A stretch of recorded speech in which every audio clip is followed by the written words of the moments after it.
Kıl çadırların hürmeti çok olur değerli izleyenlerimiz. Bizler de o hürmete nail olalım dedik.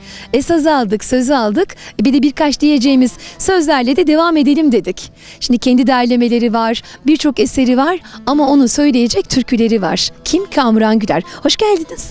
Hoş bulduk efendim. Nasılsınız? İyiyiz Allah'a şükür. Siz nasılsınız? Teşekkür ederiz. Saz olunca valla akan sular duruluyor. Biz o suları durdurduk. Şimdi aman bindim kıratıma da sabah namazı. Bağladı yolumu da bir Türkmen kızı. Beni aşık etti kendine, yüzüne yaktı kaşı da kaşları kara, vay vay diyecek. Bakalım ne diyecek.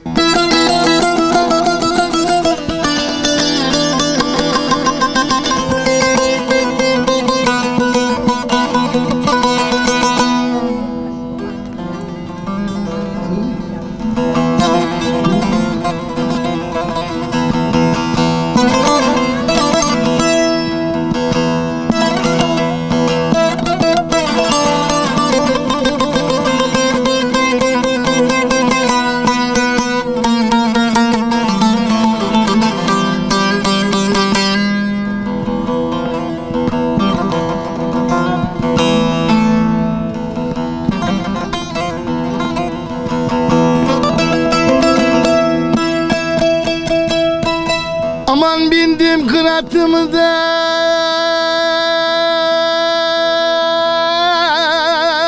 sabah namazı.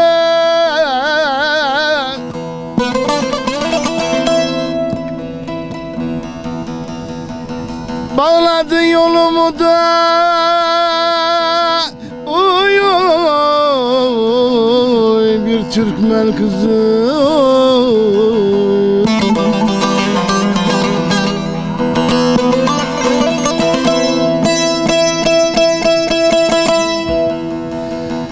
Beni aşık etti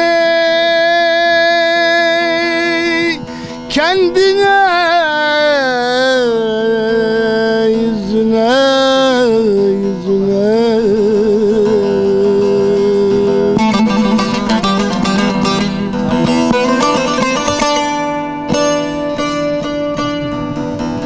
Yaktı ateşini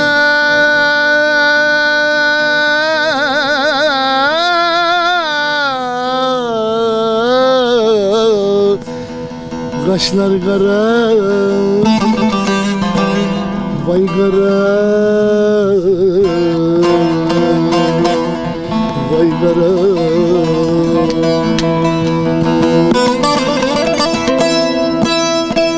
Beni aşık etti kendine, yüzüne.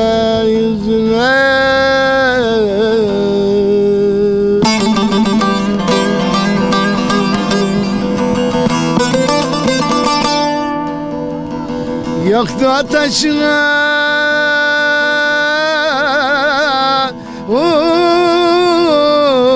kaşlar kara,